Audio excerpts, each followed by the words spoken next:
Hi everyone, we are going to work on lesson 69, written practice, page 485 to 486, number 3, 6, 8, 12, 14 through 15, and 23 through 26.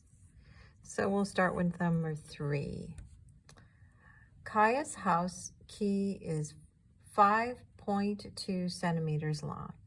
How many millimeters long is her house key? So we've got 5.2 centimeters equals how many millimeters? Okay, so there are 10 centimeters in each millimeter. So when you multiply 5.2 by 10, you move this decimal point over one spot. So 5.2 centimeters is equal to 52 millimeters. We can also do it this way, 5.2 times 10, okay?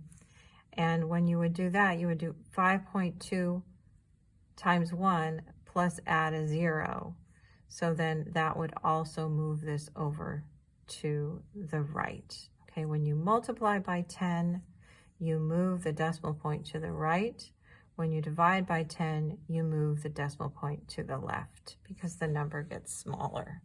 So the answer is 5.2 centimeters is equal to 52 millimeters. Okay, let's do number 6. 6 has an A and a B. It says this toothpick is how many millimeters long? So you have to look at the picture on page 485, and it has a toothpick, and on the top it has a millimeter ruler, and on the bottom it has a centimeter ruler. So you can see that it is 5 centimeters long. And then it says this toothpick is how many millimeters long. So you can see that ruler too. That is 50 millimeters.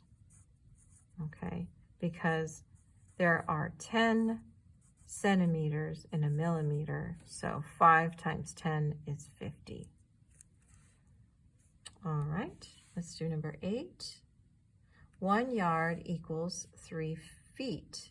If each side of a square is 1 yard long, then what is the perimeter of the square in feet? So let's draw a little picture of that. So if we have a square and 1 yard equals 3 feet, that means each side of the square is 3 feet.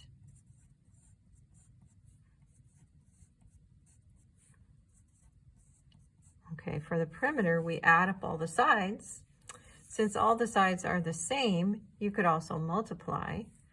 So 3 plus 3 plus 3 plus 3, or you could do 3 times 4. And so 3 plus 3 plus 3 plus 3 is the same as 3 times 4, which equals 12. So the perimeter is 12 feet. Okay. Number 12, on the next page, it says the first 3 prime numbers are 2, 3, and 5. What are the next 3 prime numbers? So remember that prime means numbers that only have 2 factors, the number itself and 1.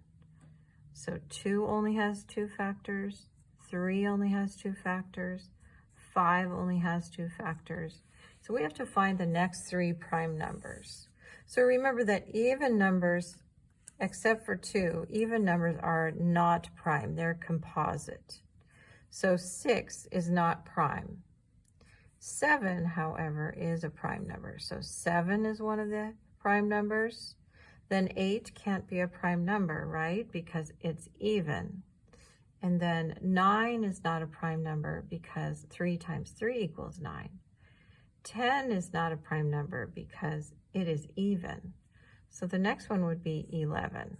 11 times 1 is 11, but there's no other factors that are whole numbers. And then 12 can't be a prime number because it's even. So the next prime number is 13. 13 times 1 equals 13, but there are no other factors. So the answer is 7, 11, and 13. Okay, number 14. So number 14 is 250 divided by 6. So 6 times what is close to 25, but not bigger than 25? That would be 4. 6 times 4 is 24. We subtract, we get 1, and we bring down the 0. So 6 times what is close to 10, but not bigger than 10? That would be 1.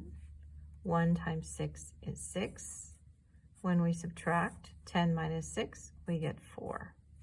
So our answer to number 14 is 41, remainder 4.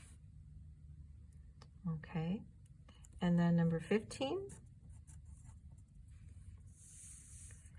Number 15 is 100 divided by 9. Okay, how many times does 9 go into 10? 9 times what is close to 10, but not bigger than 10? That would be 1. 1 times 9 is 9. When we subtract, we get 1. 10 minus 9 is 1. We bring down the 0. 9 times what is close to 10, but not bigger than 10? Again, that would be 1. 1 times 9 is 9. When we subtract, we get a remainder of 1. So the answer here would be 11, remainder 1. Okay. And now number 23. 23 is 78 times 60. All right, so 23. So I'm going to do 78 times 6 and then add a 0. So 8 times 6 is 48, carry the 4.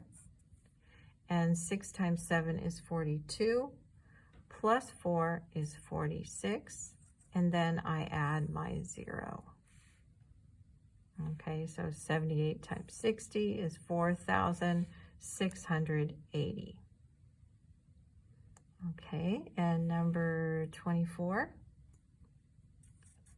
is 328 divided by 4.